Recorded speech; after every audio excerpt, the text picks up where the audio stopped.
Hey everyone, Adam Mr. F here. Just taking a quick time here to update on what's been going on with the channel.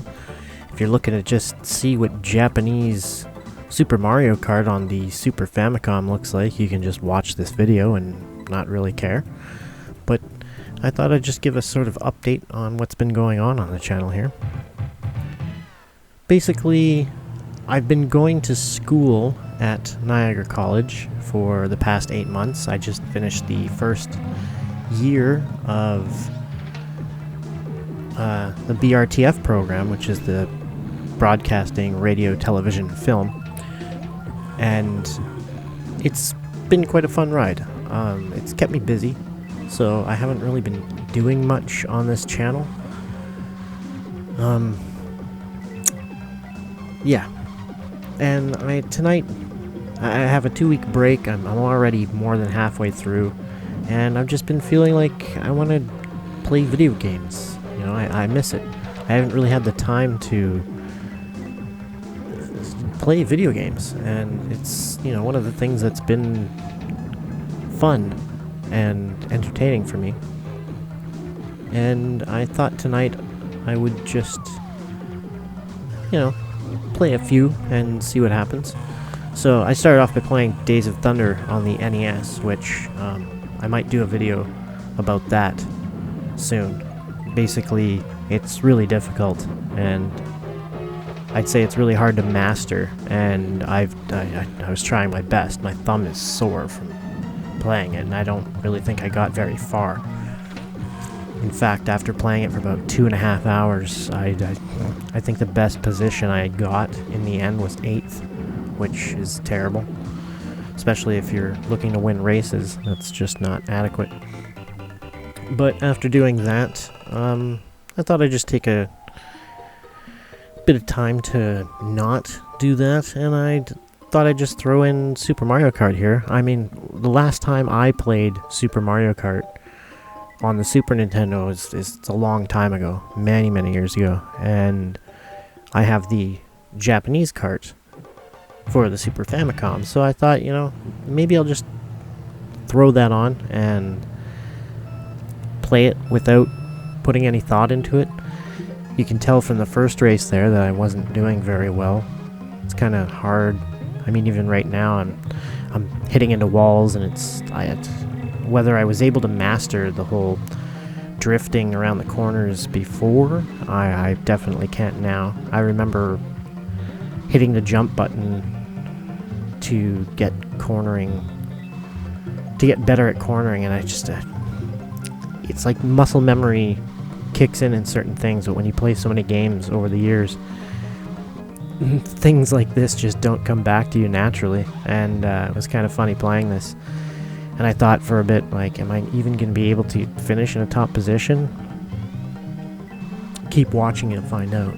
But it's definitely different from all the Mario Kart games nowadays, or at least since then. This being the first Mario Kart game. I mean, it's for those of us who had the opportunity to grow up and experience this game firsthand when it came out. It was just completely different, and just something you'd never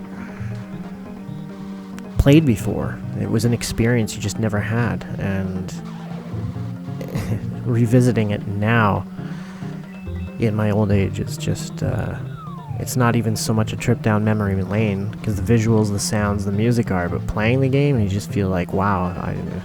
Every time I play older games, I think back to times where I used to just do so well at them, and I used to, you know, spend so many hours trying to perfect them. You know, there's plenty of them, like playing Super Mario 64 on the Nintendo 64 and trying to get all of these stars, which I did do, and I bet you if I tried to do that now, it just wouldn't work, and I would not be able to do it. It'd probably take me a lot of time to try to get myself familiarized with the controls and the nuances of how it plays, and you know, trying to perfect that again. I don't think that's an investment I can manage. But you know, if I had the time to to revisit old games. I mean, there's a lot of favorites that I have. Of course, a lot of the Mario series of games, like Mario Kart, the Super Mario series, things like Earthbound. I mean, the lists go on. I have too many games that I own, too many games that I've played over the years and loved wholeheartedly, and I really wish I had the time to just revisit them all and see how I do. I don't think I'd fare very well, but I don't know, maybe after a lot of practice, you kind of might just get in the swing of things. Definitely the controls from back then versus now, it feels so primitive. Playing games on the NES or the Super Nintendo or Sega Genesis, Master System, Game Boy, it was so simple back then. You could kind of, it didn't take, I guess I felt like it didn't take long to really get into it and start working on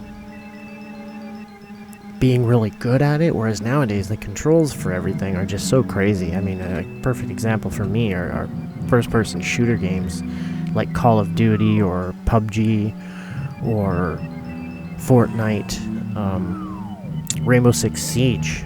That's a great example. I played a heck of a lot of Rainbow Six Siege for the Xbox One, and my player level is, somewhere around the 100 range. But trying to play it on PC, it's just a whole other world. And I grew up playing things like the original Rainbow Six and Doom and Wolfenstein and things like that, and I've just recently went back and played things like Wolfenstein 3D and Doom 2 and Duke Nukem, and it feels so great to play those again. It feels very nostalgic, and I really enjoy that.